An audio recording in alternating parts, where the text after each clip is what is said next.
following is a presentation of Main Street Media, your source for news, sports, and information on Main Street in Middle Tennessee.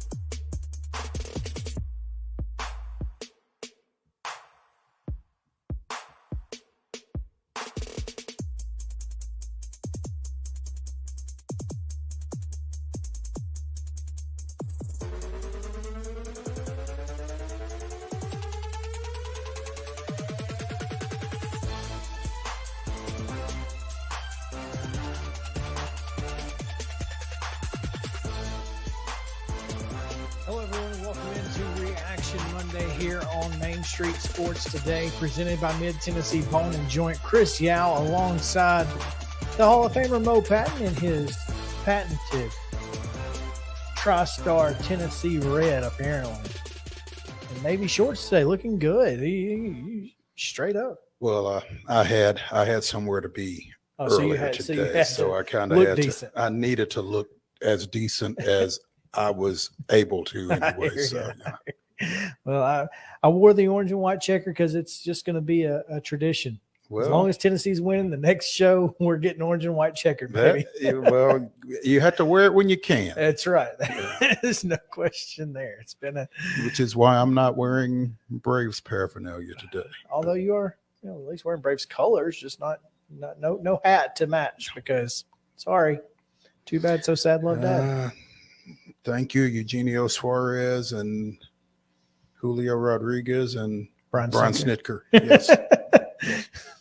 Jeez.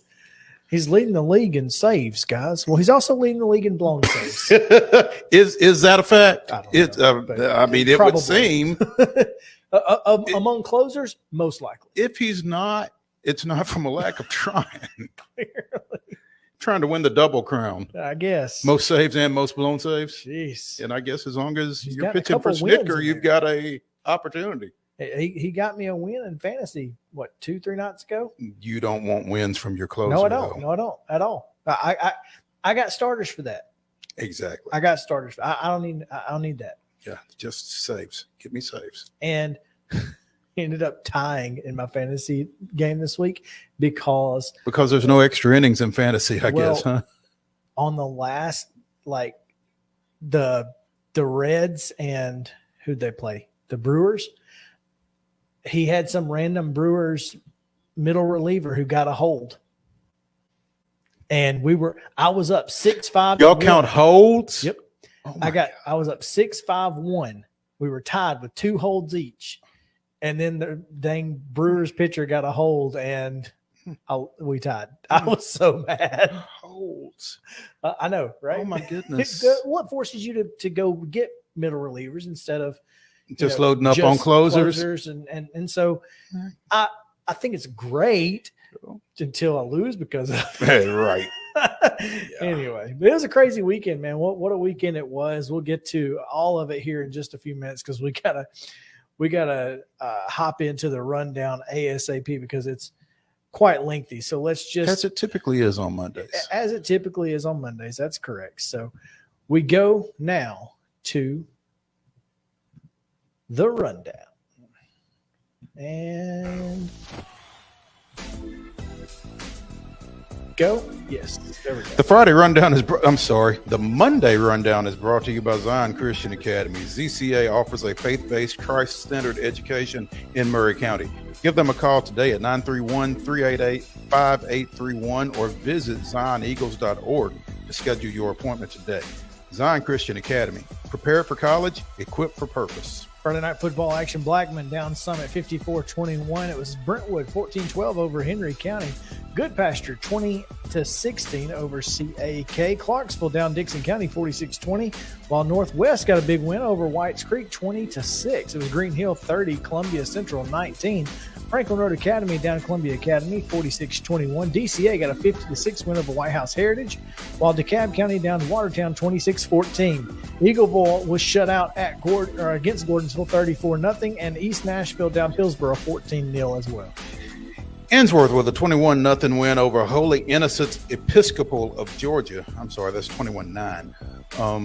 Ezel Harding with a 34-18 win over Chattanooga Prep, which I've never heard of. And you read this the other day, and I still don't know who they are. Still no idea. Friendship Christian with a 28-7 win over Grace Christian of Franklin. Greenbrier blanked Lawrence County 22-0.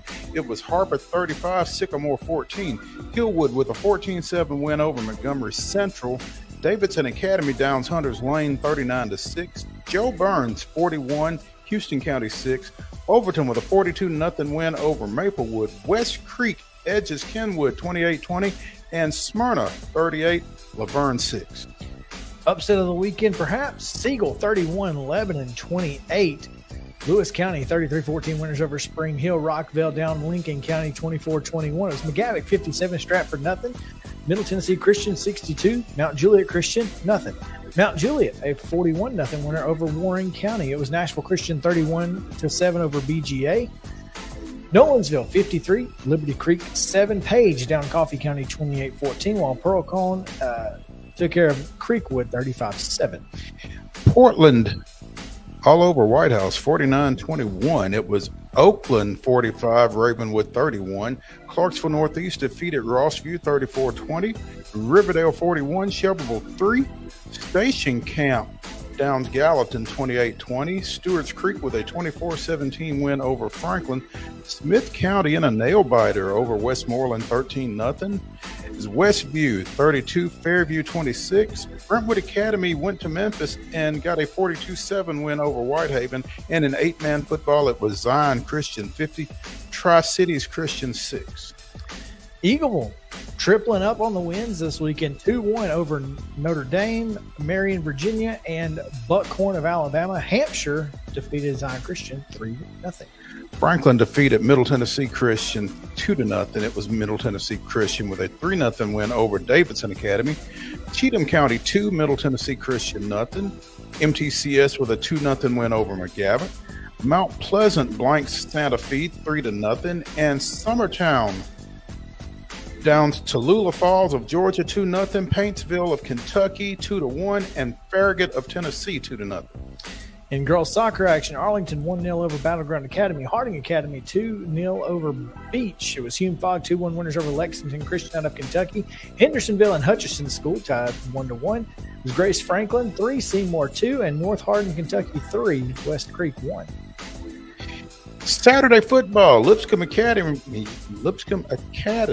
remains undefeated with a 35-0 win over Calvert Hall of Maryland. In volleyball action, it was Eagleville down in Whitley County, Kentucky 2-1. Chelsea, Alabama with a 2-0 win over Eagleville. Middle Tennessee Christian blanks Christ Presbyterian Christian and St. Cecilia Academy 2-0 each. BGA with a 2-0 win over Middle Tennessee Christian. South Green 2, Clarksville Christian nothing. Friendship Christian with a 2-1 win over South Green. Summertown defeats Seymour and Station Camp 2-0 each before falling to Ronald Reagan of North Carolina 2-0. Man, tough to go there.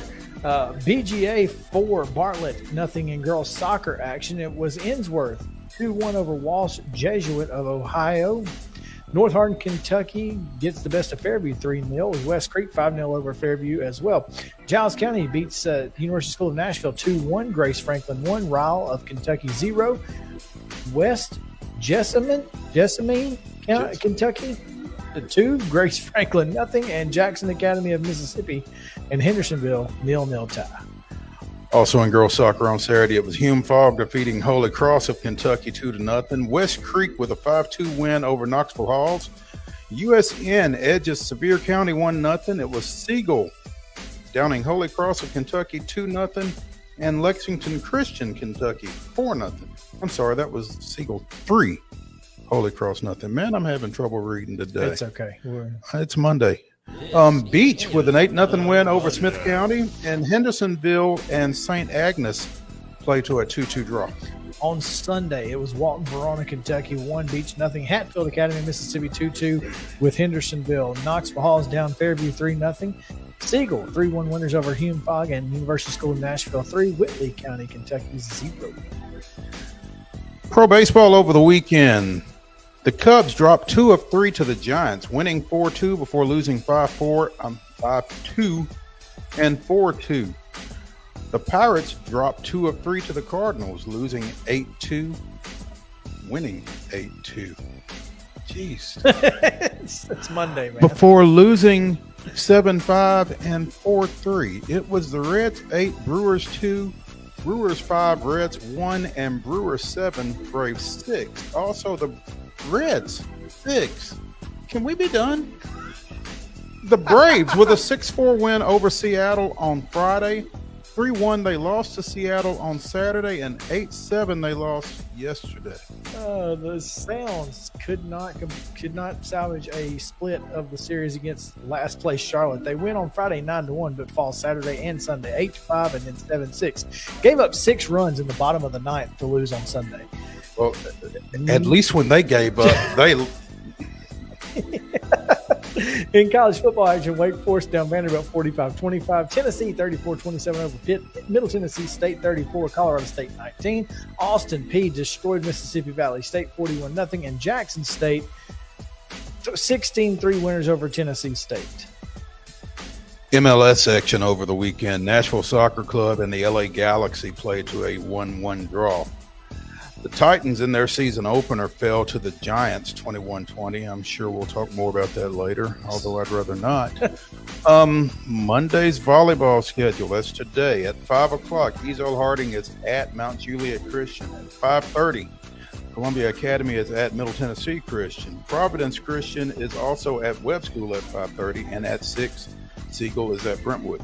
Also at 6, Harpeth at West Creek. Culleoka hosts Mount Pleasant Spring Hills at Fairview, while Stewart's Creek's at Hendersonville. Lawrence County hosting Loretto. Marshall County at home against Murfreesboro Central. Riverdale goes to Nolensville, while Summertown hosts Columbia Central. Collinwood's at Zion Christian at 6:30. Smyrna is at Cane Ridge. In girls soccer action, Zion Christian is at Community at 6. Fayetteville is at Culleoka at 6. Lipscomb Academy is at Gallatin. That's a 6 o'clock start, as are Springfield at Kenwood. Loretto at Richland at 6:30. Beach is at White House. Hillwood is at Portland at 6:30. And East Nashville hosts Ezel Harding at 6:30. Pro baseball action. The Pirates are at the Reds at 5:40. That's a Bryce Wilson versus Mike Minor. Cubs are at the Nets at 6:10. And the Braves are at the Giants. That's an 8:45 first pitch. And that is your rundown. Thank you to Zion Christian Academy. And well done to Mo getting out of it. So there you go. All right, Mo. Let's take a quick break. We will get back and react. That's what we do here on Main Street Sports Today, presented by Mid Tennessee Bone and Joint. So stick around. We'll be right back after these messages.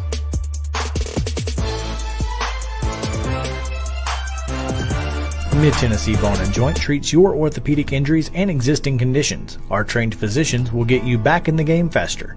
Contact us at 931-381-2663 or www.mtbj.net.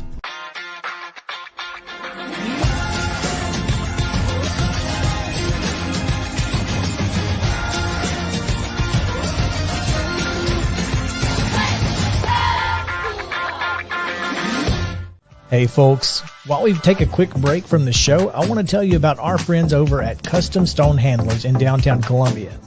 Ed Rich and his team at Custom Stone Handlers believe in leadership. And outside of the military, our greatest leader building platform is sports. Custom Stone Handlers proudly encourages young people to get in the game. You can contact them today at 931-490-4990 or visit CustomStonehandlers.com. Jones & Lang Sporting Goods here in Columbia has been outfitting teams, officials, and anybody else from T-ball to college for 50-plus years. Be sure and check them out at 931-388-8060 or online at jonesandlang.com. Jones & Lang Sporting Goods, the look of a winner. Zion Christian Academy, ZionEagles.org or 931-388-5731. You can schedule your appointment. Go tour their campus. It is beautiful over there, and you're definitely going to want to see it. Again, it's ZionEagles.org. Give them a call, 931-388-5731, and schedule your tour today. Are you an enthusiastic sports fan? Want to have fun and get in on the action? Heck, yes. That'd be awesome. Have great attention to detail? Want to stay active? Definitely. Want to give back to the student athletes in your community? Obviously, yes. Then you'd make an excellent high school sports official. We need more officials in Tennessee. Because with no high school officials, there are no high school sports. Sign up today at highschoolofficials.com. Mid-Tennessee Bone and Joint has been the official sports medicine provider for Maury County Schools for more than 40 years. We specialize in orthopedic injuries, and our Ortho Quick walk-in service lets you bypass the ER. Visit us online at www.mtbj.net.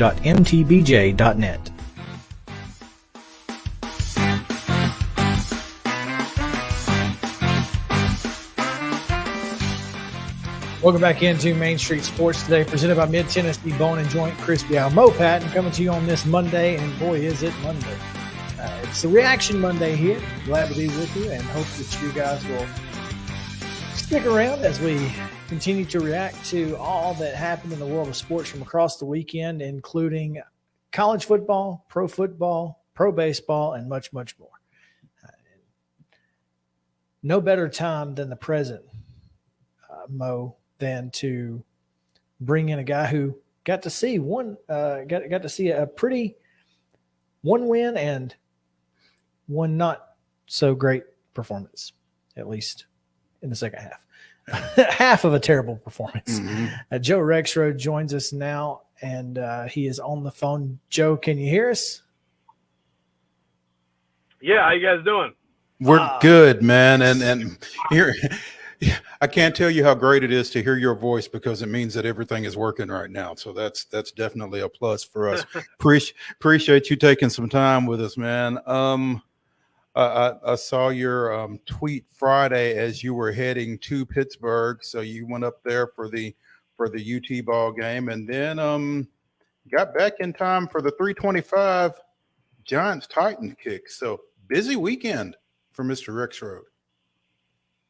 Yeah, busy weekend, and kind of some similarities, I'd say, in that both the Titans and Vols, things that you expect them to do well, they didn't do well. But when you make a couple winning plays late in the game like the Vols did, you feel great about it, and then you do what the Titans did. It's just a brutal loss. So a couple of really interesting games, and I don't know if you want to make too much out of either of them, but I do feel like Tennessee, with that win, has a chance to have a pretty special season potentially. And I got to say, I think there's cause for concern with the Titans. I think on the UT end, I think you have to just take that win and go.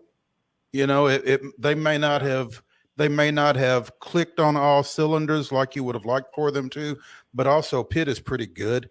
And so I think you just have to take that and say, we're going to get better, but we're certainly going to be proud to get this one in enemy territory.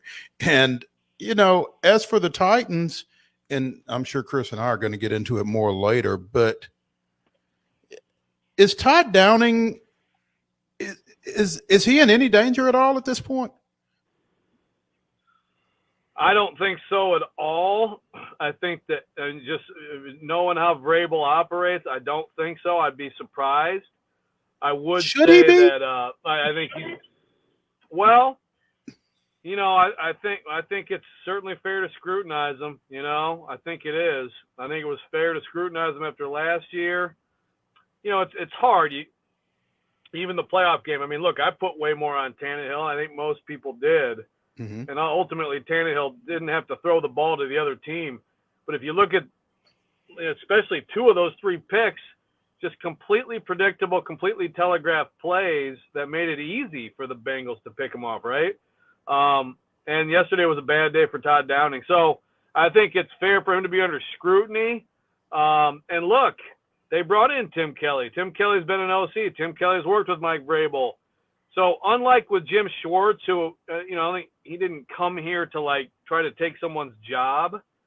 Tim Kelly wants to be an OC in the league. And I would still be surprised if Vrabel made any kind of move in season unless things got really bad. Like you're talking like, well, punt on the season, get Malik Willis some starts, that type of thing. I just don't think Vrabel would do it. I could be wrong, but I don't think so. But Todd Downing is under heat, certainly from the fan base and media, I think, and he should be. And this is a big stretch ahead from him because there's just some overthinking he does.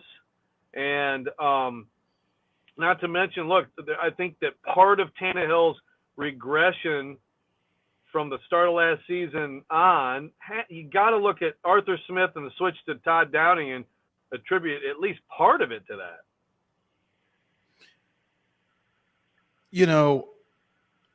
I'm not a very smart guy when it comes to football in particular, and in general, a lot of people would tell you. But if I'm running 3rd and 1 and I've got 6'3", 250 at tailback, I don't know why I do anything else. And the fact of the matter is everybody in the place knows that. The Giants know that, but you still got to stop it.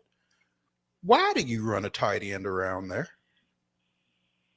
Yeah, it's a great question. And, Vrabel, of course, got that question after the game and said that was one of their, short yardage plays. Okay. Well, yeah, right. That's a fair question. Look, I mean, obviously, a game plan, there's way more information than we have, right? Mm-hmm, I mean, sure. I mean, there are plays where they see a certain look and they feel like they get it blocked up and it's easy, it's easy yardage, but they didn't get it blocked up. And I'm with you. I mean, to me, like Derrick Henry, like I know that like a coach might listen to the complaints about Todd Downing and say, well, see, you guys all complain about being predictable. And then when we're unpredictable, you complain about that. But to me, that's when you're predictable. That's why you build your team around Derrick Henry, and it's for the fourth quarter and short yardage. And yeah, I'd like to run out a clock too and just wear down an opponent, but that's where you're good being predictable. Be predictable. And if not, if you're going to be unpredictable, then sneak Tannehill because he'd probably get the yard too, I just think lateral. Don't run lateral. Don't run parallel to the line of scrimmage. But I think, if I'm going to be predictable, I'm going to be predictable with a 2,000-yard rusher. Exactly. No, exactly. It's overthinking. And, the Wildcat play earlier, I mean, I guess I didn't have that much issue with it just because, like, it's like they've had success with it, and at least it's go downhill right now. Take the ball straight ahead, downhill, get the yard. He dropped the ball, I mean, that one bothers me a lot less than the Okonkwo one, which, again, like, that's where – and I think that was just the call, and they went with the call. But, like, Tannehill right there, the way that got blown up, and I know, Lawan missed the ball, but the way that got blown up, that can't be the look that they thought they were going to get for that play, right? Like, there's a disconnect there, and that's where, you know what, if you get beat going with your best player, then you get beat going with your best player. Well, that's what the Giants did. They gave their best player the football. Well, and they didn't get beat, did they? They didn't get beat. Yeah. Danico Autry got mugged twice and then got screwed by the court system on top of it on that 2-point play. It was absolutely just pathetic how you don't make the holding call there. I mean, the poor guy just got absolutely drugged to the side. Anyway, that has nothing to do with my question. I'm just saying Saquon Barkley had the football with the game on the line. Do you feel like the Titans should be worried, or as we said in our group chat, these are all fixable issues? Well, I think like a lot of the defensive stuff, like I'm just going to rely on, body of work and say, you know what, I think they'll figure it out. I mean, they were the second best rush D last year. Barkley's special, and I hope he can stay healthy and show it all year because he's a tremendous talent. they gave up. I mean, to me, the long run changed the game. Then, of course, the Shepard touchdown. You give up those big plays. I mean, they dominated the first half. I think the defense can be fine. It can be very good. And I think yesterday was a good day for Tannehill. It was an encouraging day. I think the thing the cause for concern, a couple things. One, I just don't know with the offensive line. I mean, look, you got a total break playing the Giants with Ojulari and Thibodeau both out. And, they blitzed a lot, and I thought the protection was good, but they're about to see much better competition than that. And I just wonder with this receiving core, and I understand some Titans fans don't want to hear about A.J. Brown and his 155 yards in Detroit yesterday, but it just – when you trade away someone who can just beat whoever he wants and get you a play when you really need one, it's tough. And I thought at times yesterday you just saw so little separation or space for anyone out there. Now, I will also say, I mean, I guess if there's something encouraging, the rookies both did have some nice moments, especially Kyle Phillips. And I think that's what you lean into. But talking 3 catches for a combined, 30 yards for Hooper, Woods, and Westbrook and Kine. And, it looks very pedestrian. And then when you combine that with being so predictable on first down, that's the thing. And I know we just talked about Todd Downing. Don't, give it to Derrick Henry. But don't always give it to him on first down, that's where he can change. We'll see if he does. But do they have enough? Think about teams like the Giants blitzed a lot yesterday because they had to. They're missing their top 2 pass rushers, or we think Thibodeau will be that. Well, guess what? The Bills aren't going to blitz at all. They can play coverage all night with that D-line and get heat on Tannehill. So then what kind of space are you creating downfield? I mean, I think that's the concern moving forward is, do they have enough weaponry?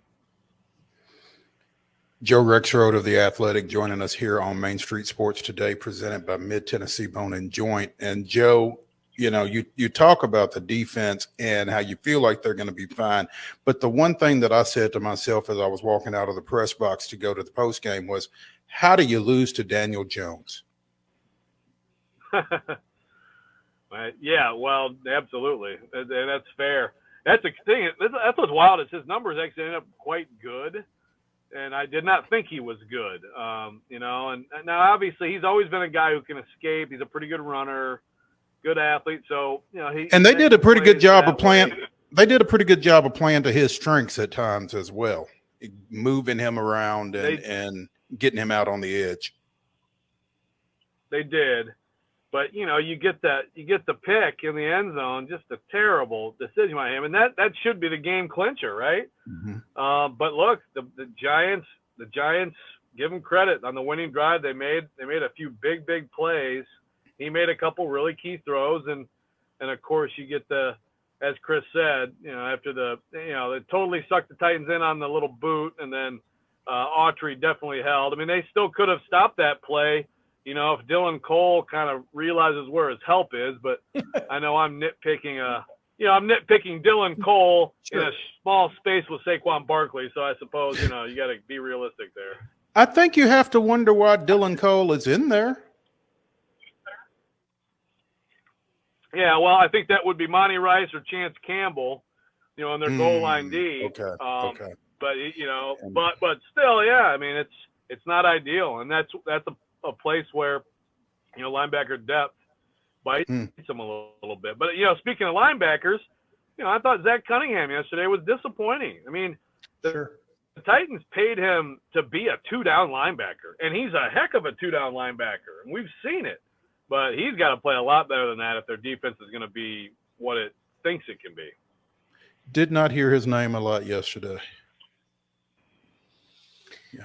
It's that is unfortunate that he played as poorly. But look, it's first game. It's the National Football League. No team in the AFC South won yesterday, and 2 of them played each other.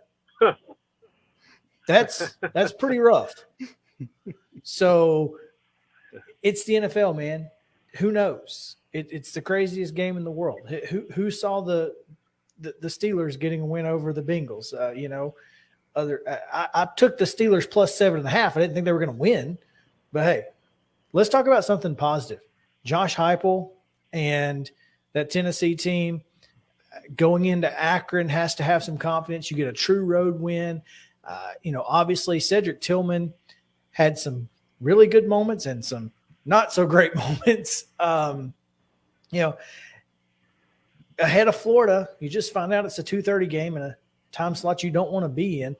They need to take this Akron week and build on this confidence and go into Florida looking really good. Do you think that's where they're at? That's where their head's at?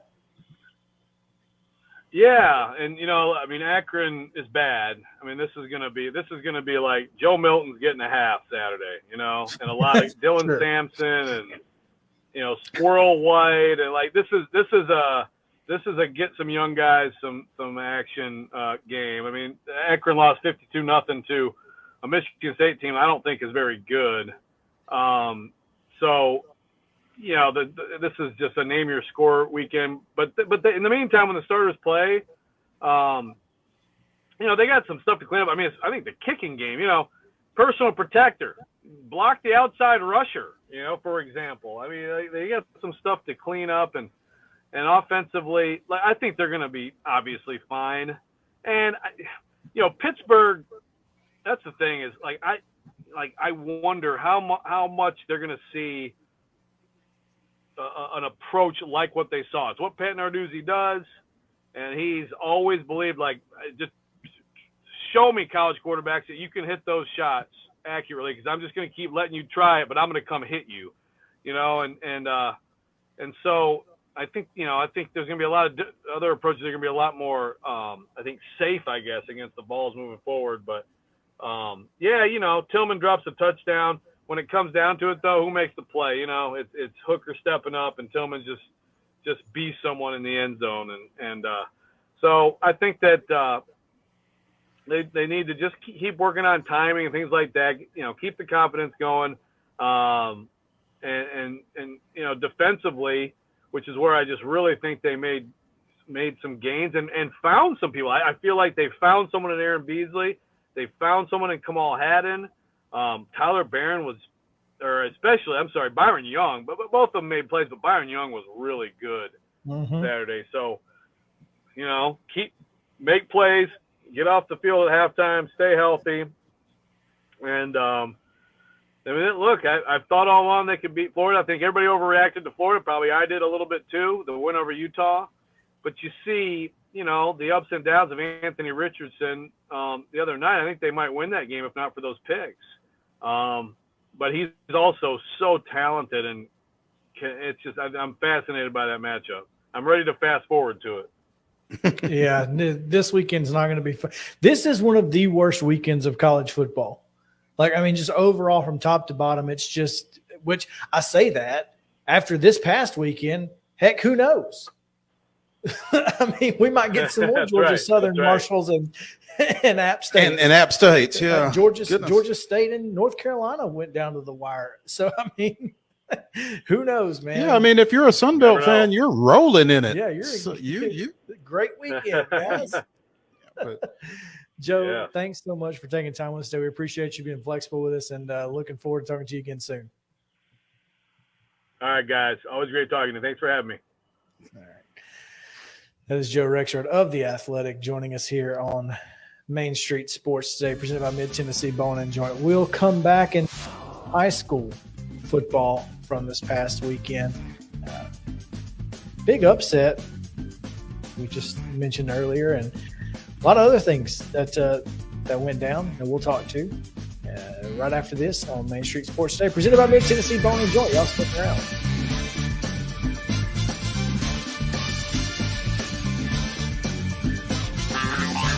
This is Chris Yao with Main Street Sports Today. Every show, Mo Patton and I welcome friends from all across the sports landscape, from high school coaches and reporters to national, college, and pro sports personalities. You never know who might stop by for a chat. AP Tennessee sports editor, three-time Tennessee Sports Writer of the Year 2020 TSWA Hall of Famer. She covers the Titans, the Predators, the Grizzlies, college football, and hoops. Please make welcome Teresa Walker. Former University of Tennessee, former Team USA Olympian, ex-Cy Young Award winner, R.A. Dickey. R.A., did I miss anything? Man, that was sweet. Yeah, I need to listen to that before I go to bed every night. That was nice. Has 5 sports Emmys. That's not bad for the other guy in Wham, Ryan McGee. Other guy in Wham married the best-looking girl, Bananarama, so other guy in Wham had a pretty good life. From preps to pros, we're taking on the sports topics you care about. Tune in across Main Street Media social platforms at 2 p.m. or on demand on your podcast distribution platform of choice. A game without a crowd is just a scrimmage. A performance without an audience is just a rehearsal. Without your presence, high school sports and the performing arts aren't possible. Ensure that these essential extracurricular activities continue to enrich the lives of students in Tennessee. Purchase a ticket to your local high school's game or performance. This message presented by the TSSAA. Mid-Tennessee Bone & Joint has been the official sports medicine provider for Maury County Schools for more than 40 years. We specialize in orthopedic injuries, and our Ortho Quick walk-in service lets you bypass the ER. Visit us online at www.mtbj.net.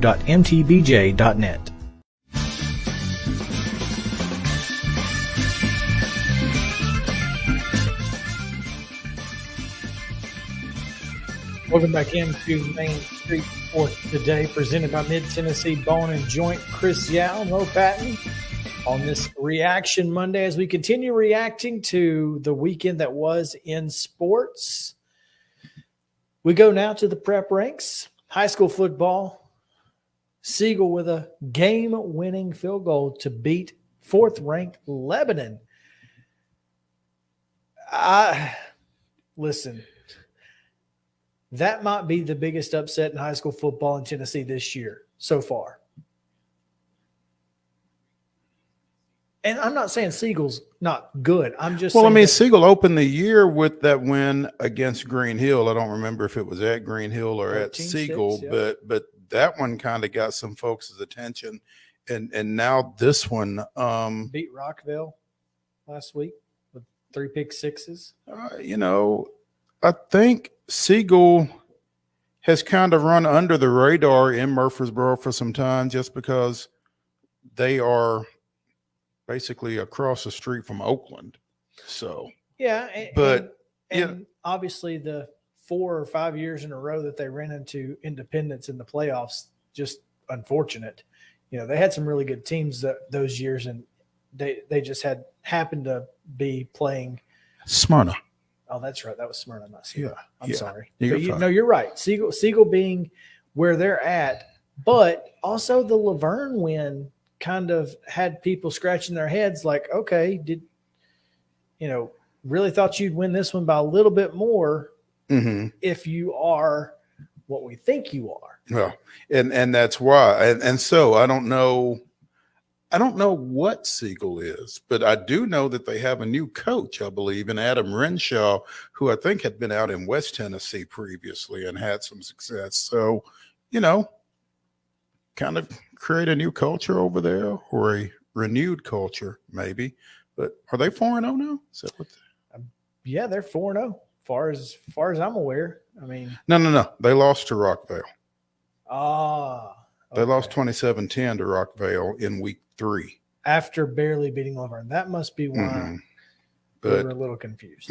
But yeah, I mean, we feel like that Lebanon team is really good. They certainly were last year. I mean, we were. And most of that was coming back.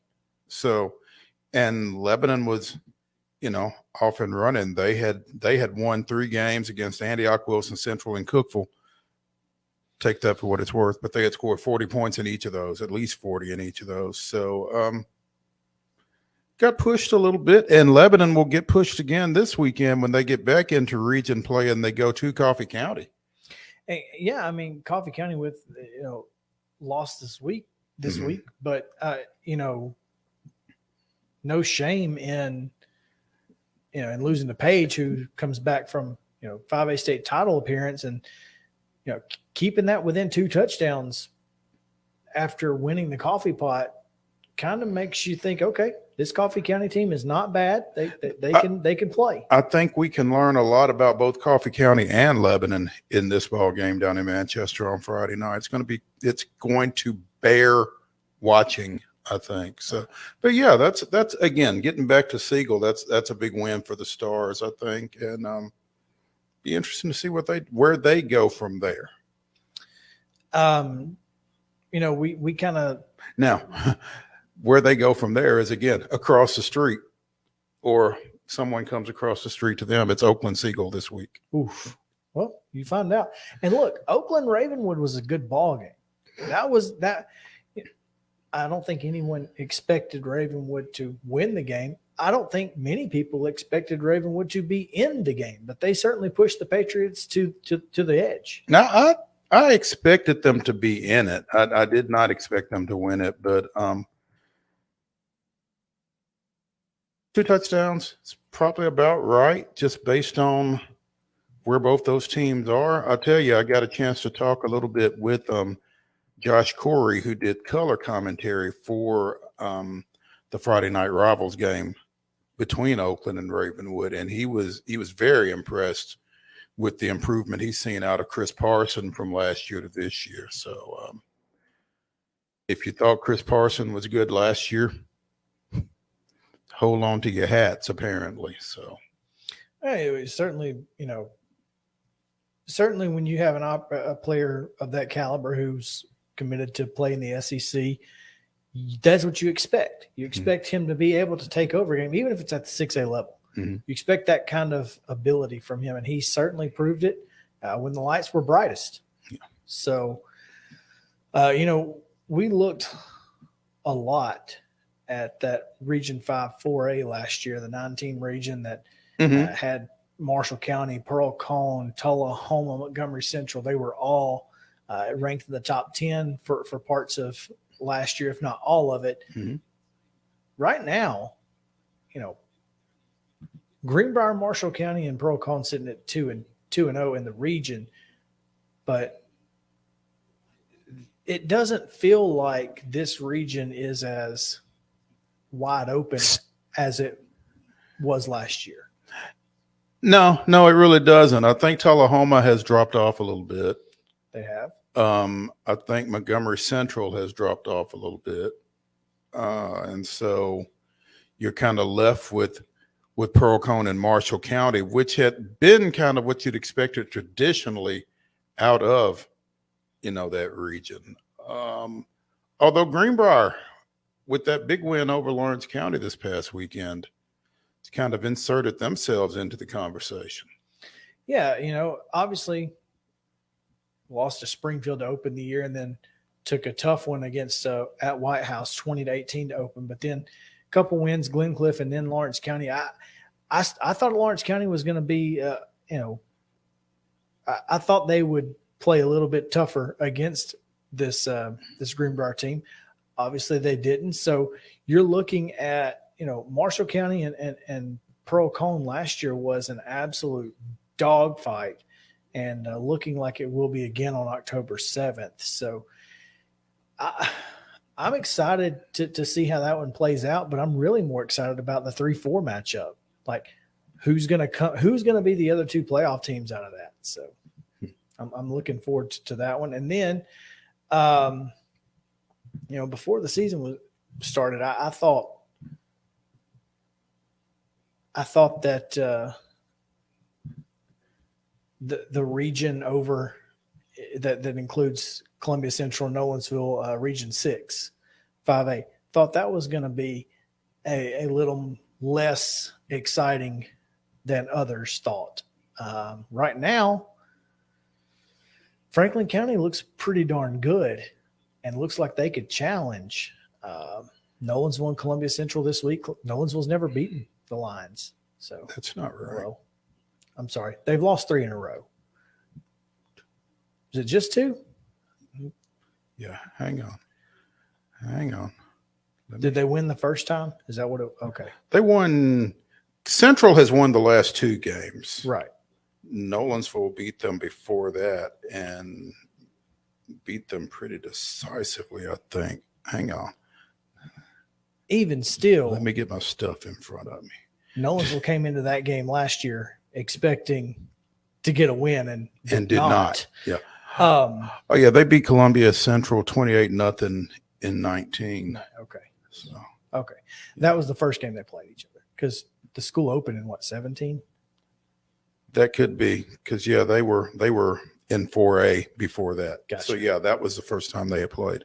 But Nolensville and Page both 4-0. I tell you, I don't think any of us realized, or I'm not going to speak for anybody else. I didn't realize how good Franklin County is. After seeing them last year against Columbia Central, I knew they had athletes everywhere. Mm-hmm. I thought they would struggle up front as they have in the past few years. They're clearly not. But that probably has a little bit to do with that coaching staff that now includes former Tennessee Tracy Hayworth. Yeah, Tracy Hayworth he's making a difference in the weight room, if I had to guess. Well, he's probably making a difference up front as well. And so I think Franklin County is going to challenge both Nolensville and Page. And the fourth playoff spot comes down to Columbia Central, Lincoln County, and Spring Hill.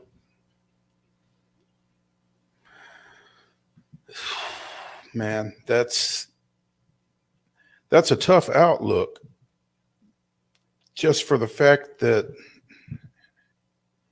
you just feel like Columbia Central should be better than they are.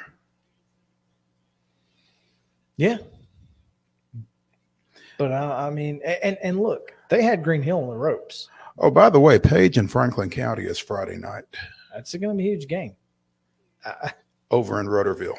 Pay attention to it if you care at all about 5A high school football. But yeah, this is, I mean, I'm telling y'all, this high school football season has been a little crazy. Already. Oh, and by the way, Friday night, Mercury is in retrograde. So who knows? Don't call your ex. Just trust me. All those feelings you're getting, it's the stars. It's not. Just ignore it, huh? Ignore it. Ignore it. Get through the weekend. But that you never know what can happen in high school football, and I'm telling you, man, this year so far has been a lot of fun. Meanwhile, this week's Associated Press polls are out, and salute to Kid Hartsfield and the Mount Pleasant Tigers, who are ranked number 9 in Class 2A, tied with East Robertson at 3-0. Got a big one Friday night. Huge. Got a big one Friday night at home against also receiving votes, Loretto. I mean, and after that, lost to Wayne County, that's a little surprising. But probably the Southern Middle Tennessee game of the week, if I had to guess, Mount Pleasant, Loretto. I mean, as I look at the schedule, I certainly don't see. Yeah, I mean, to me, this seems like the big one. Mount Pleasant is the only team from that region that is ranked. Loretto is receiving votes. Forest received a vote. So, yeah. Any change at the 5A level? No. Well, I mean, I'm sure there are changes somewhere, but Page is still number 1. Gotcha. Springfield is number 3. Nolensville is number 5. I think Springfield is. I'm telling you, man, Springfield's good. Yeah. White County got a first place vote, and they came in at 8. I think that was the first time they've been ranked this year. Green Hill is at 9. Franklin County also receiving votes in 5A. And in 6, Lebanon fell to 8. Oakland's 1. Collierville wedged in there at 2 ahead of Maryville. I guess Maryville losing to Alcoa kind of dampened folks' enthusiasm for the Rebels. Look, it's the first time they've lost in a while to Alcoa. Ironically, the first year after Gary Rankin leaves. But it's still Alcoa. It's still Alcoa. I mean, I just don't know that you can penalize Maryville for losing to Alcoa. But and I know it looks it was 20-14. I mean, Maryville had the ball with a chance to win. Now they threw a pick six, but it wasn't a 2-touchdown game. Mm-hmm. Is my point, right. I guess. Yeah.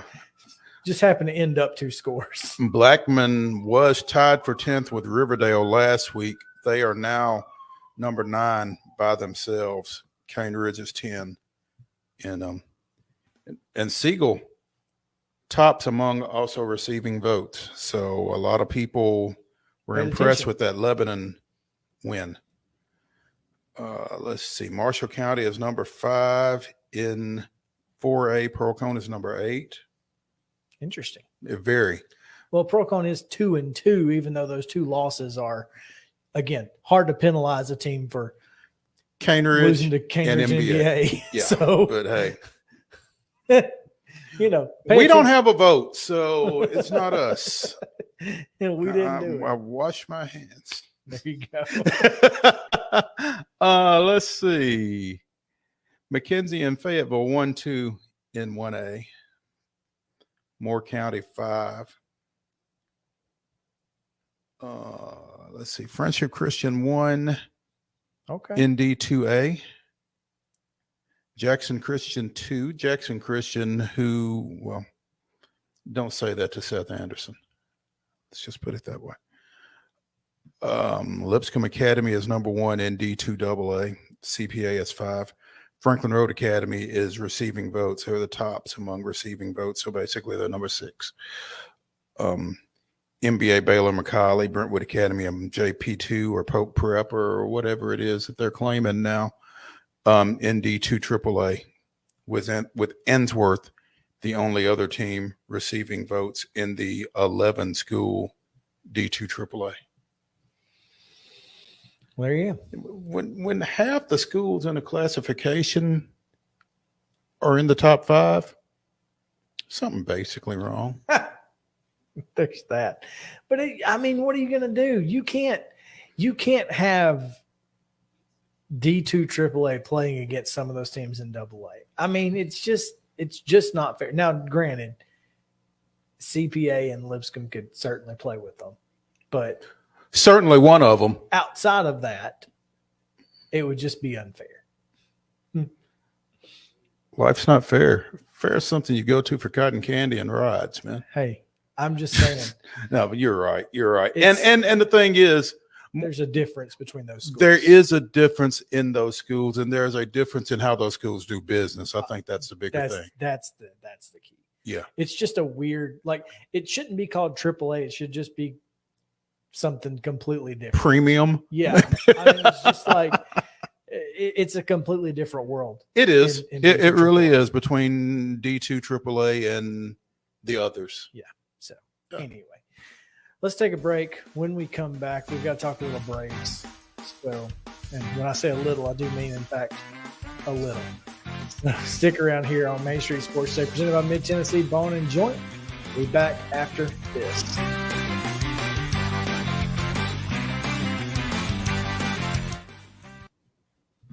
Mid-Tennessee Bone and Joint treats your orthopedic injuries and existing conditions. Our trained physicians will get you back in the game faster.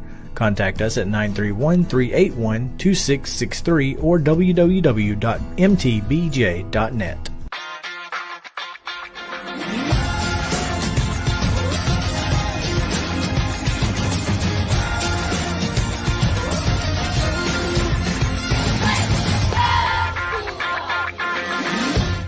Hey folks, while we take a quick break from the show, I want to tell you about our friends over at Custom Stone Handlers in downtown Columbia.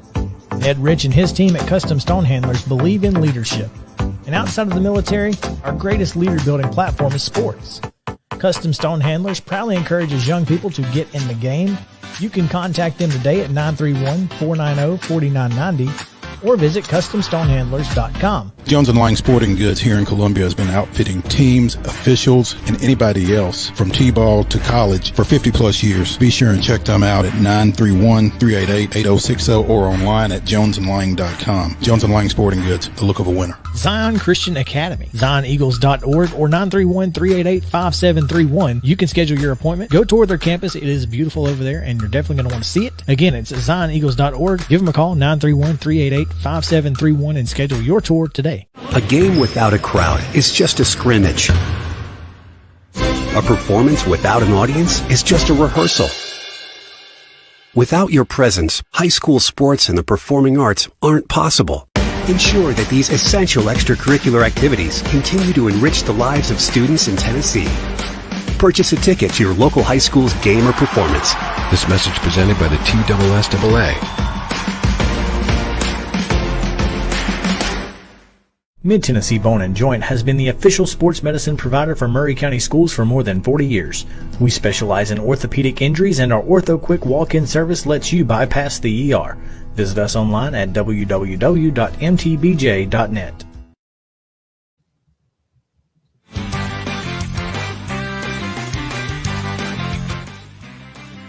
Welcome back into Main Street Sports Today, presented by Mid-Tennessee Bone & Joint.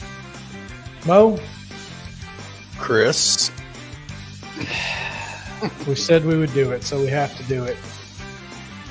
It's time to talk a little Atlanta Braves. And, man, after last night, I'm just frustrated because this is a team that we talked about we needed to win for. We can still win for, but now we got to sweep the Giants to do that. And I don't love the prospect of having to do so, especially when, you know, the Braves were able to come back from a massive deficit in the ninth inning last night and still couldn't get out. Michael Harris and he scored 5 runs in the ninth. And Robbie Grossman. Michael Harris's second home run. Do you know that Michael Harris leads the National League in OPS after the 6th inning? I didn't know that, but I'm not surprised. The only player in the major leagues better, give you one guess. Aaron Judge? Yeah, that's it. It's Aaron Judge. And Michael Harris. Man, that's insane. That is insane. I mean, a rookie who is able to be that productive. A rookie who didn't come up till late May. Yeah. But to be that productive in crunch time, yeah. My God, how you could literally not ask for more out of a young man. Nope. He's been phenomenal defensively. But I think, and because scrolling through Twitter as I want to do, I think we're getting ready to ask for more out of him. Don't be surprised if he's not batting leadoff for the end of the year. Well, I mean, with the way and the way that Ronnie has become normal. Yeah, he went from being, otherworldly to just a good player, a great player, even just not one of the best. Just simply because his knee's not 100% yet.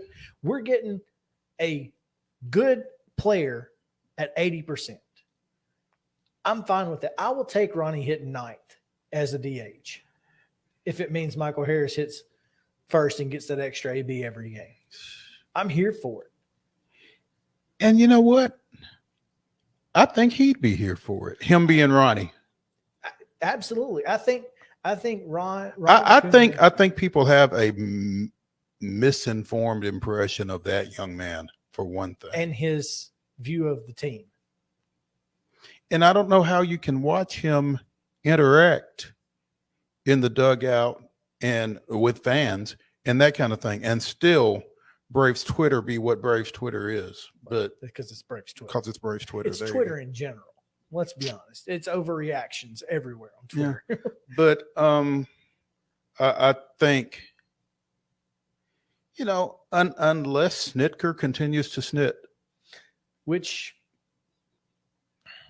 let's be honest, that's what he does. That is what he does. And He's old and I guess that's why guys love playing for him so much, because you're going to get every opportunity to fail. The positive is more times than not, they don't. And again, just throwing this out there, if the Mets aren't having their best season in franchise history to this point, this isn't even close. The Braves are head and shoulders running away with this thing. So, look, I get as frustrated as anybody with Brian Snitker, but the fact is that he manages this way for a reason. Last year in the playoffs, it paid off. So if it doesn't pay off this time, let's have a conversation. But at this point, it's hard to argue with his mentality other than your closer again, and it doesn't matter who it is. Apparently it doesn't. It doesn't matter if it's Will Smith or if it's Kenley Jansen or I was going to say Mariano Rivera. Whoever, yeah. It might be. Well, I don't know. He might could have screwed him up. Maybe it's just closing in Atlanta with Brian Snitker. I don't know. But, if we can get Will Smith October out of Kenley Jansen, I'll take it. Yeah. But there's no guarantee of that. There's no guarantee of that. But, in his defense, there was no guarantee of Will Smith October in Will Smith September either. So, I mean, maybe he's just playing chess and the rest of us are playing checkers. I don't know. I love it. I mean, Snitker, he's leading the league in saves. Well, he's also leading the league in ERAs among closers. So there's that. But hey, look, Braves are having a fantastic season. We are being critical because we expect this team to win games that they're leading in the ninth inning. And that's not an unreasonable expectation for the defending World Series champions. If they didn't win those games, they wouldn't be the defending World Series champions, Mo. We're snitpicking. Nice. I don't know. That would be okay. That would be one of the best column names for a Braves beat writer or beat writer in history. Snitpicking. That would be phenomenal. You owe me. Whoever picks that up. We should start a Twitter account. Just start a Twitter account, Snitpicking. Just to have it. But yeah, so look, we are certainly being a little critical, and we're walking to the edge as we like to do here with the Braves. But this team is still well within reach of winning the division. They're 99.9% going to the playoffs. I mean, literally. I'll tell you what, though, it was fun Saturday seeing the Mets at the top of the wild card standings. Very, very interesting, especially that they hadn't been there all year. Braves being in first place for just a moment. But look, again, we just got to be close when they come to Atlanta. And that's it. Yeah. Give yourself a chance. Tonight, it's Spencer Strider, 10-4 with a 2.69 ERA, going against Alex Cobb, 5-6 with a 3.68 out at Oracle. First pitch is at 8:45. So get you a nap if you can. Yeah, I don't have a way to watch the Braves, so it doesn't really matter. Oh, really? Yeah, I've not been watching them all year for the most part. That's unfortunate. It is what it is. I've probably got a better heart for it, if I'm being honest. Yeah, you're probably right. Now, that being said, tomorrow and Wednesday, I'll probably be in the hotel room that likely has Bally Sports. You'd like to think? Hopefully, there you go. We'll be able to at least watch them in San Francisco the next 2 nights. Well, but get you a nap. I will. Trust me, by midday on Wednesday, I will be taking a nap. Yeah. There you go. All right. You don't go to Gatlinburg without getting to a state of mind where you need a nap midday. So tell us what happened this day in Braves history. Oh, let's see. September 12th, 1974. Yeah, Darrell Evans hits a grand slam, but Cincinnati hits one in each end of a doubleheader sweep of the Braves at Riverfront Stadium. Evans' slam in the top of the second inning gave Atlanta a 4-0 lead in game one, but Cesar Geronimo, which is one of my all-time favorite baseball names, by the way. That's another all-name team.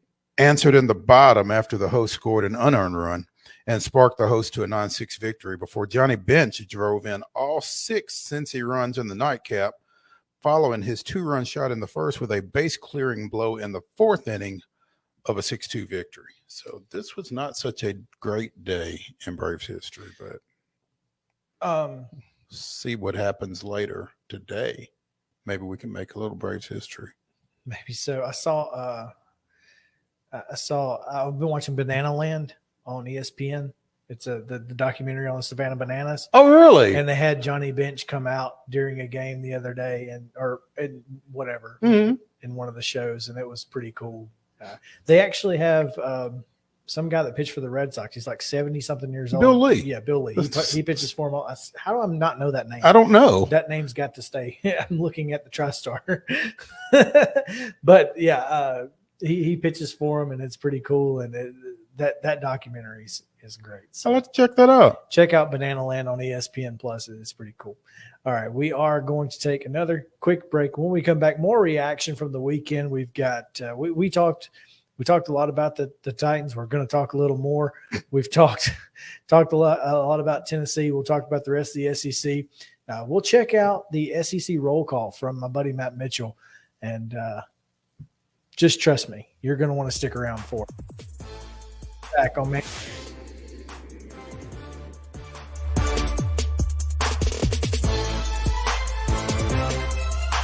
This is attorney Bart Durham, and this is me. I'm Aaliyah. Keeping in good physical condition is really important to me. But when I had a wreck with a tractor-trailer truck that hurt my legs so bad I couldn't work for almost a year, I knew I needed a lawyer that understood tractor-trailer cases. So I called Bart. Bart gets millions of dollars for his clients every year. At Bart Durham Injury Law, we've handled hundreds of tractor-trailer cases. My dad and I want to help. Give us a call at 615-242-9000.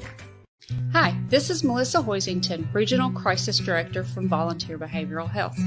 Disasters can affect everything in your life, including your emotional health. Help is available during these uncertain times. The Tennessee Recovery Project is a free, supportive resource for adults and children who have experienced the effects of natural or human-caused disasters.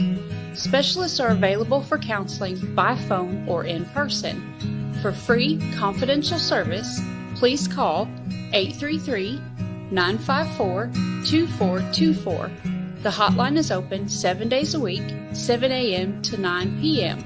Move forward with the help from the Tennessee Recovery Project. Mid-Tennessee Bone & Joint has been the official sports medicine provider for Maury County Schools for more than 40 years. We specialize in orthopedic injuries, and our Ortho Quick walk-in service lets you bypass the ER. Visit us online at www.mtbj.net.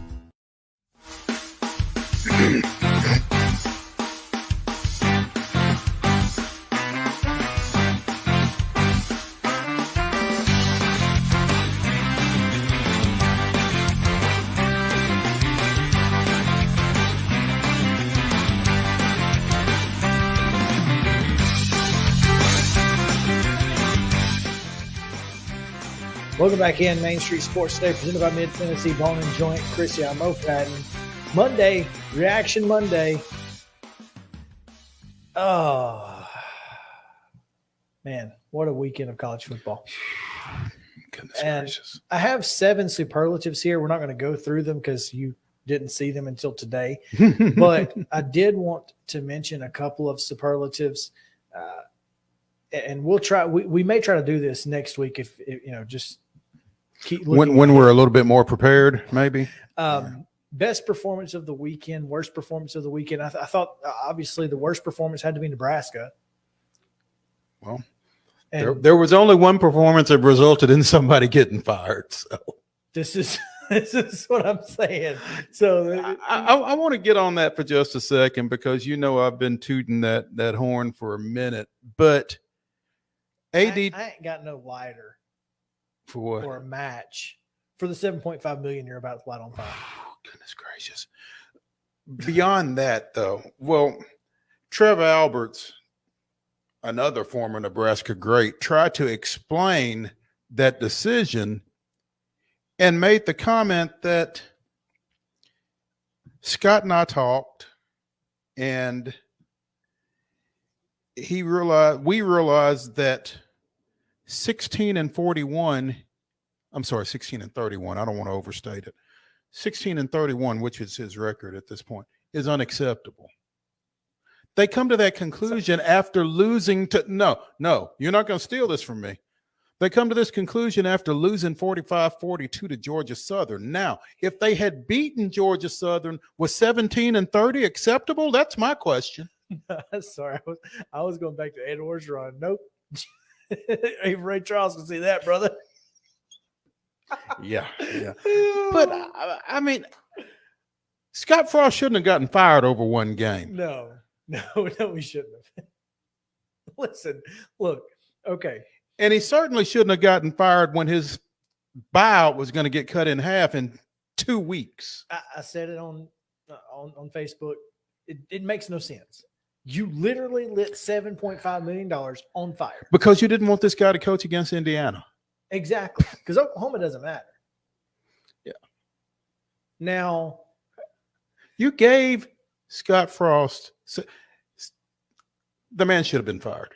Absolutely. And here's the thing. You could have said to him, listen, Scott, on October 1st, you don't have a job. Mm-hmm. Now, we can either do this today if you'll cut your buyout in half at 7.5. If you'll take 7.5 right now, then we can get this done right now. Or you can coach these next 2 games knowing that these are your last 2 games. There you go. But we're not giving you $7.5 million to leave 2 weeks early. That's the conversation Trev Alberts should have had. Shouldn't have had nothing to do with 16 and 31. Scott Frost shouldn't have gotten into this season. But it was Martinez's fault, Mo. All Nate Martinez. Yeah. See what he's doing right now. Hello. Just saying. Yeah, K-State is what, 3-1 or and something? Just absolutely tore the field up. Which Missouri's not great, but still. But it's a Power 5 team, and they beat them, which is more than Nebraska did this weekend. Exactly. So, worst performance had to be Nebraska. Best performance to me, I thought it was App State. Going to College Station and winning and leaving very little doubt. Hard to say. It's also probably the biggest upset, which was a superlative. I think the biggest upset, this don't have to be college football. I think the biggest upset might be the Colts and Texans tying.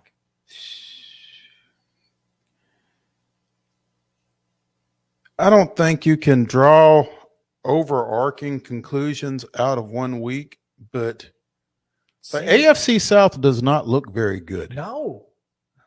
Well, I mean, trust me, they haven't been great over the last few years, but hey, listen. But they've had at least one. I mean, they had the number 1 seed last year. Okay, but the Titans also lost week 1 last year. And that's why I hesitate to really push the panic button on this team right now. I'm really more of it's one game with them right now. I did think, however, the best jersey of the weekend you commented on, and we're going to look at it here.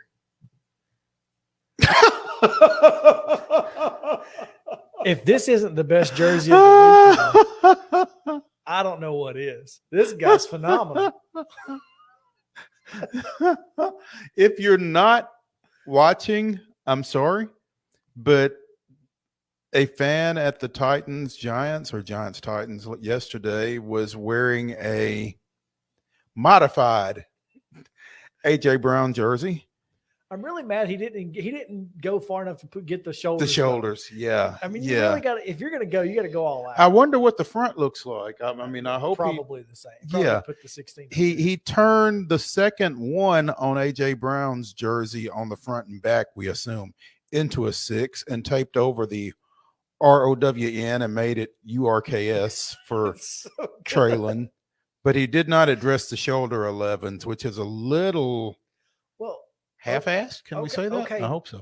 It's the internet. Yeah, there we go. Say anything. Yeah, it's not like we're on the air on radio, but maybe you could just say that those are just those are just parallel lines. They're not ones. They're not ones. They're just they're a just design accents. Feature. They're a design feature. Yeah, design feature. Listen to you. Of the sword. That you're a graphics guy or a design I'm just saying, feature. It's a design feature. That's how he gets away with it, there huh? you go. But yeah, if that's not the best jersey of the weekend, it's certainly top 2, and it ain't 2. Oh, coaching genius of the weekend. Got to go. No, it's not. Brian Daboll going for 2. And On fantastic play for it. Yeah. Well, I mean, that's what they say. Go for the win on the road and the tie at home, and he did. Well, it's either him or Mike McDaniels. Did you see Tyreek Hill's tweet coming out of the Dolphins game? Let's just say he said that Mike McDaniel needed a wheelbarrow to carry a certain Matzik style. Yes, exactly. Gotcha. Interesting. I don't know what he did to. I'm not sure because I mean, they won, but that's not something they don't normally do against Bill Belichick and the Patriots. So there's that. Coaching malpractice, we've talked about it. You can't run a fly sweep on 3rd and 1 with – listen, that play used to work when you had Jonnu Smith. But Chig ain't Jonnu. Jonnu could fly. Well, and again, as Joe Rexrod was saying earlier in the show, maybe it works if you get it blocked up. They didn't. Yeah. Guess who? And I tweeted it. I tweeted it after the false start to start the darn drive. If Randy Bullock had 5 extra yards, maybe. Well, I mean, that kick didn't fade. No, he missed it. But I mean, it wasn't. But at 42 versus 47, you just don't know. Anyway, yeah, we cannot get out of this era fast enough. We cannot get out of it fast enough. Well, it may only be one more year. I'm praying. Pray to Jesus. Anyway, what else you got? That's all I've got. That's all you got. We're going to take a semi break here, Mo. Mm-hmm. We're actually just going to play this video, and so, yeah, let's do that. And when we come back, we'll talk about it. So. Order of business, no more late night West Coast games. Okay, we're the SEC. We dictate the schedule around here. Hey, do you have a second? We're the greatest conference in college football. We make the little guys come to us, then we cut them a check, whoop their butt, and send them home.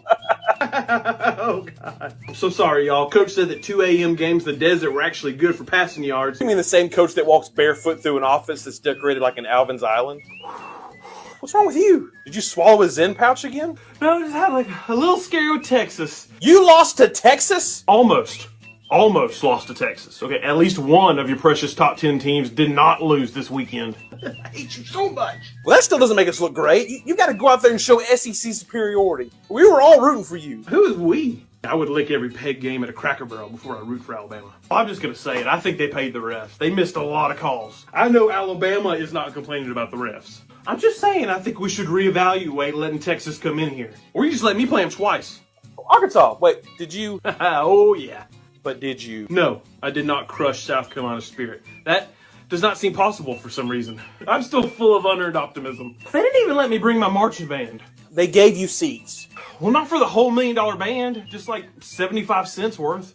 Texas is coming. Okay, y'all, that is a done deal. I mean, yes, they're not as good as they were a decade ago.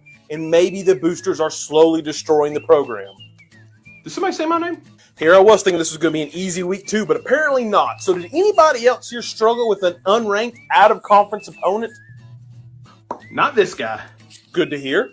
Can somebody translate? Yeah, he was a shutout. Thank you. Oh, Auburn. Yeah, I don't know if you heard, but I'm a basketball school now. You can do both. It's not hard. Hey, go ahead and put me down for first place in the East. Okay. But you know that's probably not going to last, right? Well, that's what you think. Along with a lot of other people. I just like to look at it, okay? Florida, are you okay? You didn't buy into the hype, did you? No, I still owe Dan Mullen like $12 million, so I can't afford to buy anything. I regret to inform the conference that my winning streak is no longer intact.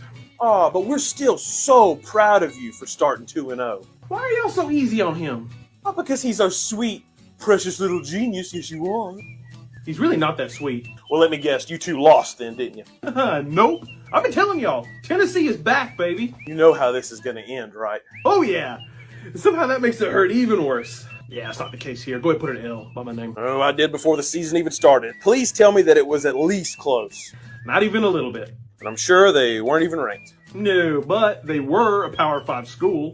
Well, yeah. We don't lose to schools that play their bowl game a week before Christmas. What?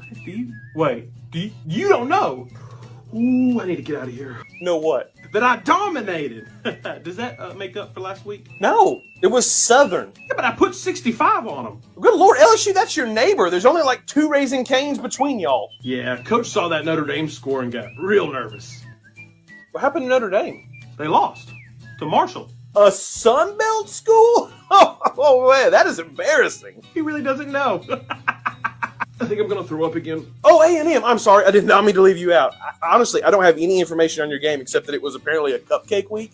No. And you paid them $1.5 million to come to you. Are you doing this on purpose? Well, that's a lot of zeros. I just assumed that you got the W. No, never do that. You do have one of the highest paid coaches in the #1 recruiting class in the country. I tell you what, this little shining star, that's the future. What is that noise? So, everybody locked their cars, right? Y'all remember, lift with your knees. Oh, this ain't my first rodeo. Expand the playoffs now, cowards!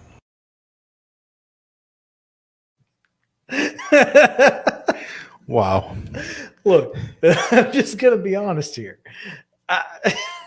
Full disclosure. Now, what is y'all's relationship? Okay, Matt and I were best friends throughout from the time we were like second graders.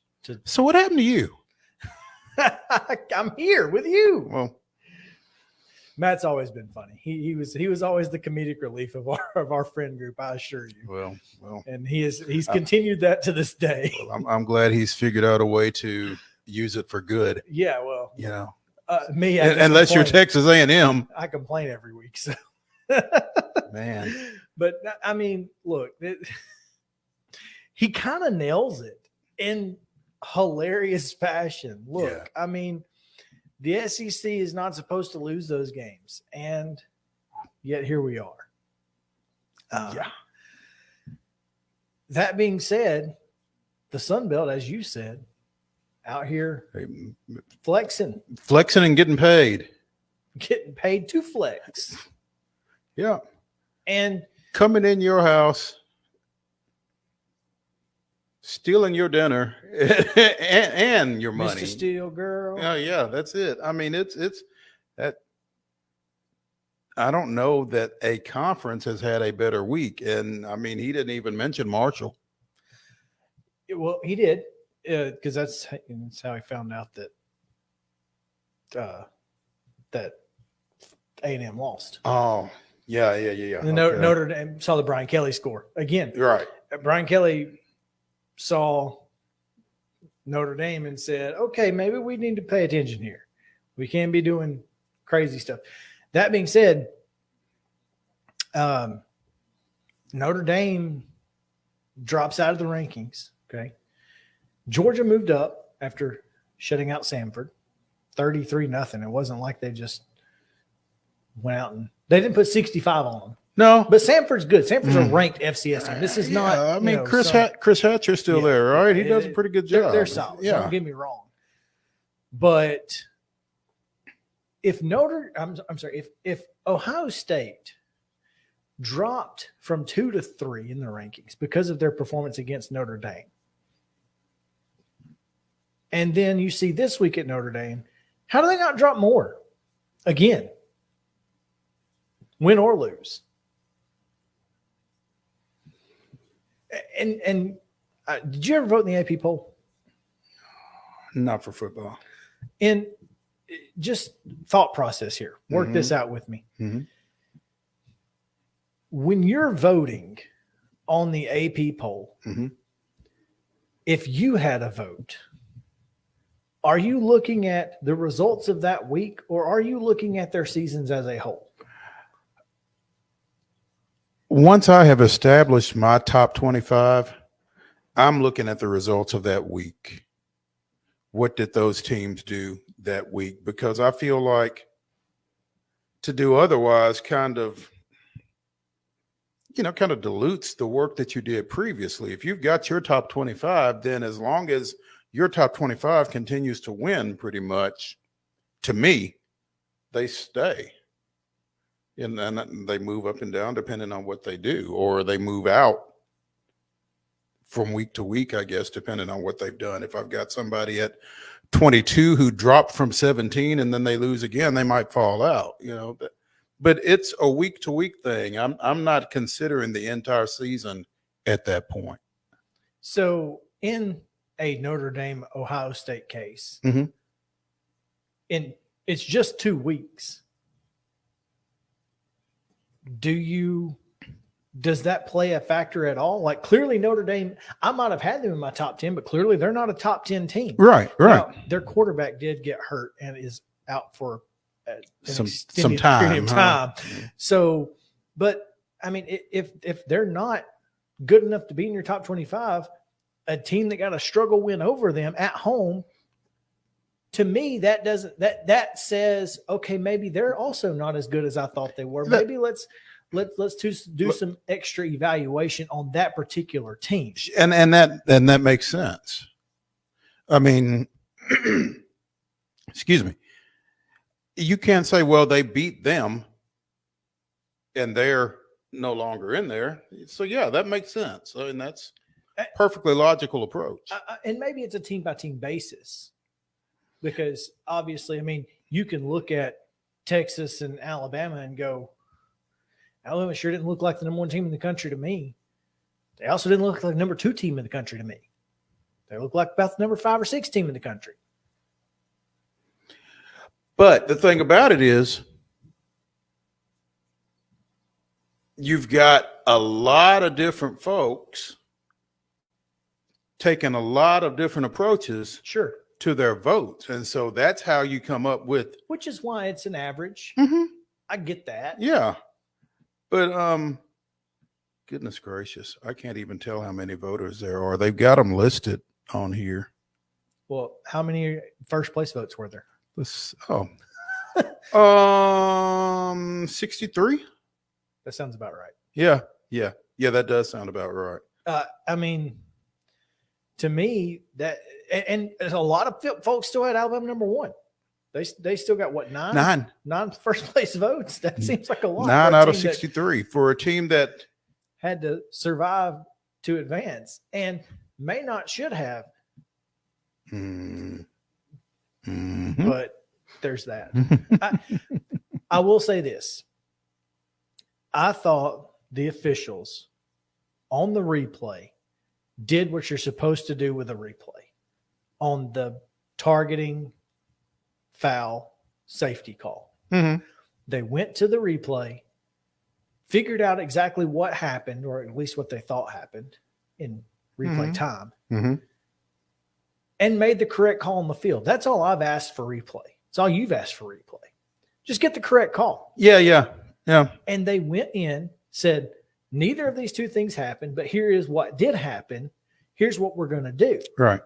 I love that. Let's see that more often from officials. Now, via still shots, it does appear that Bryce Young. I was thinking Byron. Tennessee. No. Sorry.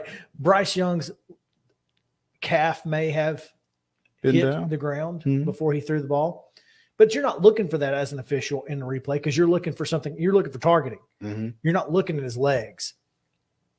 So they didn't call intentional grounding. One, because the running back was standing at the goal line. And two, the ball hit the Texas defender's helmet, making it a tipped pass. So therefore it could not be intentional grounding in the end zone for a safety.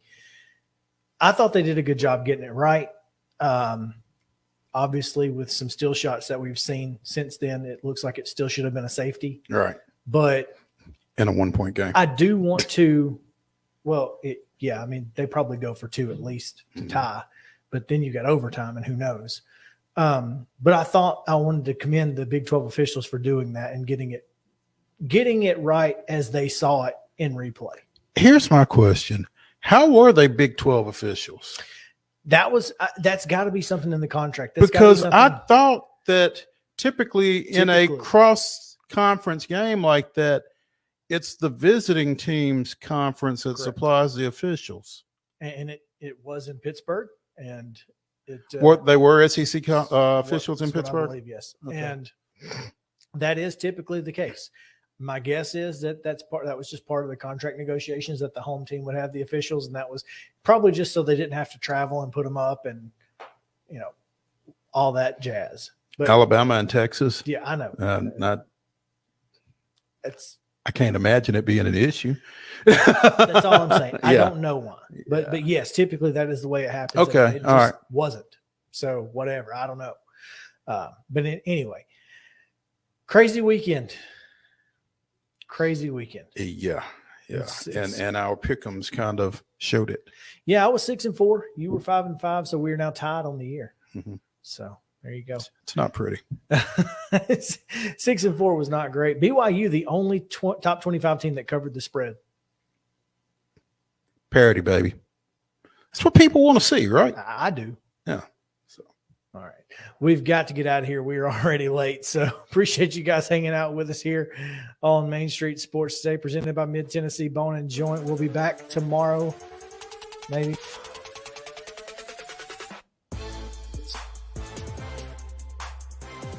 Very well may be best of. But 2 o'clock, Main Street Sports Today. I'll be back in studio on Friday. We'll probably make some high school picks and some college picks, and it'll just be a crazy day Friday. Yep. So y'all come back with us. Main Street Sports Today, presented by Mid-Tennessee Bone and Joint. From Mo, I'm Chris. Have a great day.